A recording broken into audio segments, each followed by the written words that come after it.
Rahmati Allah Subhanahu wa taala, masih banyak hal-hal yang terkait dengan aturan-aturan syariat yang terkait fokusnya adalah masjid.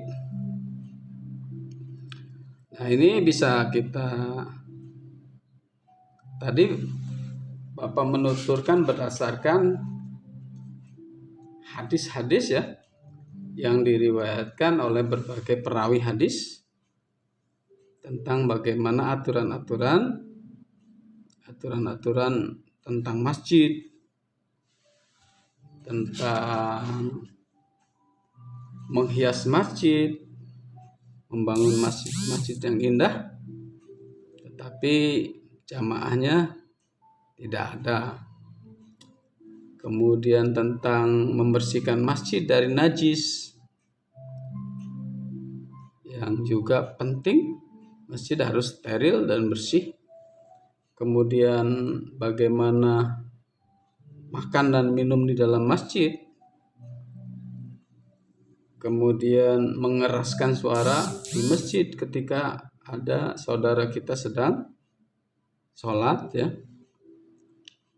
Nah, adik-adik, ini menjadi acuan bagi kita, tata cara bagi kita untuk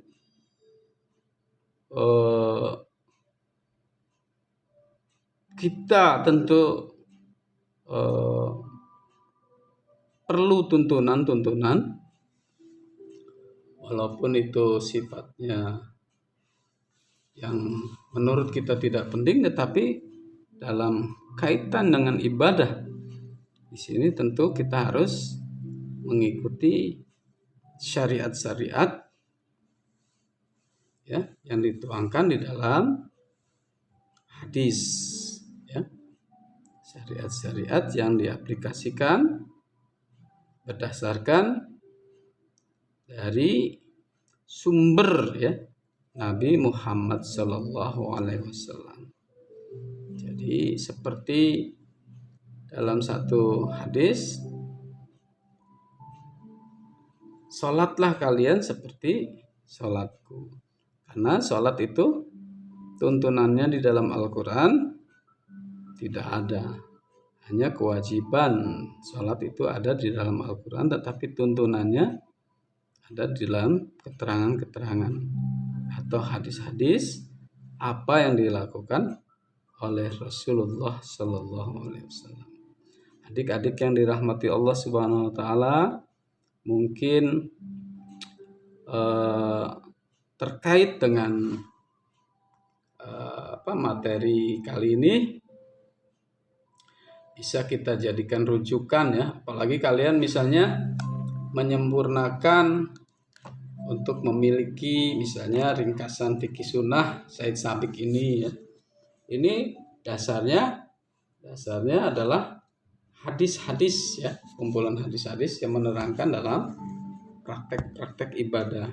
Kemudian ada juga di sini Syekh Abu Bakar Jabil Al-Jazairi ya. Di sini Minhajul Muslimin tentang konsep hidup ideal dalam Islam. Di sini mengatur tentang akidah, ibadah, akhlak, muamalah, pernikahan dan rumah tangga, hukum waris, hukum pidana dan peradilan Islam.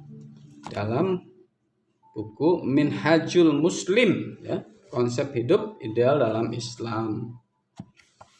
Tentu di sini juga terkait dengan materi yang tadi kita sampaikan, materi tentang masjid ada ya.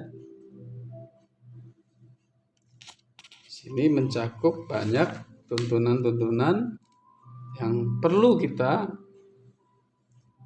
ketahui sebagai seorang muslim dalam hal ibadah khususnya, supaya ibadah kita diterima di sisi Allah ya. Di sini pas bab 4 ibadah, pasal pertama tohara bersuci. Kemudian pasal kedua etika buang hajat. Pasal ketiga wudhu yang kalian tentu sudah dibahas di fikih ibadah 1. Pasal keempat mandi penting. Pasal kelima tayamum juga sudah dibahas. Pasal keenam mengusap khuf sepatu dan perban. Kemudian pasal ketujuh hukum haid dan nifas sudah dibahas. Pasal ke-8 sholat.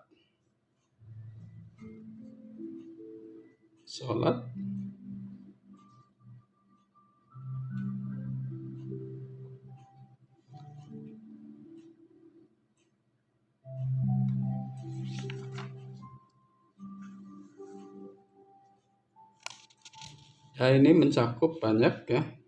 Barangkali di sini nanti di sini ada terkait dengan yang akan kita bahas. Yang sudah kita bahas kemarin sholat berjamaah juga ada. Nah, di sini pasal hukum zanazah, pasal zakat sudah kalian bahas. Puasa, pasal ke-12 haji dan umroh, ziarah ke Masjid Nabawi, pasal ke-14 kurban dan akikah. Dan di sini tidak ada materi bahasan masjid, tapi mungkin di dalamnya ada.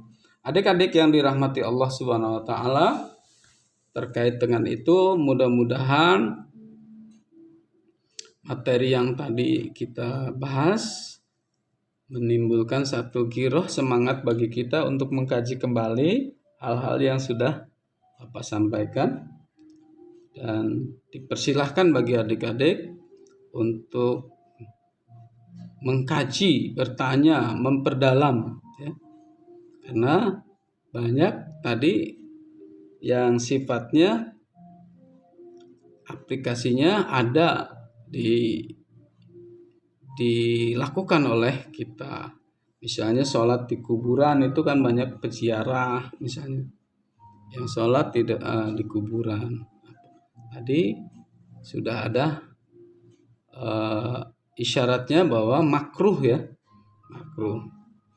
Kemudian sholat di gereja dan padagog barangkali kelenteng ya, itu juga tempat yang dilarang bagi kita untuk sholat dilaksanakan, kecuali dalam kondisi darurat, tidak ada tempat yang bersih. Karena pada dasarnya hamparan yang ada di muka bumi ini adalah masjid. Kita boleh sholat di mana saja, tetapi juga ada larangan sholat di mana. Ya, selagi tempat itu suci, barangkali kita sholat di pinggir kali, dalam kondisi kita berada di sana, kemudian waktu sholat sudah masuk, nah, itu bisa dilaksanakan di sana, atau di lapangan, atau di tengah sawah, ya, atau di atas gunung yang sepi karena kita sedang mendaki misalnya. Nah, adik-adik yang dirahmati Allah Subhanahu wa taala, mungkin materi kita cukupkan sampai di sini. Mudah-mudahan bermanfaat bagi kita. Jangan lupa adik-adik share, bikin video pertanyaan sehingga nanti kita akan bahas bersama-sama.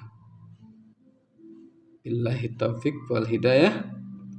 Assalamualaikum warahmatullahi wabarakatuh.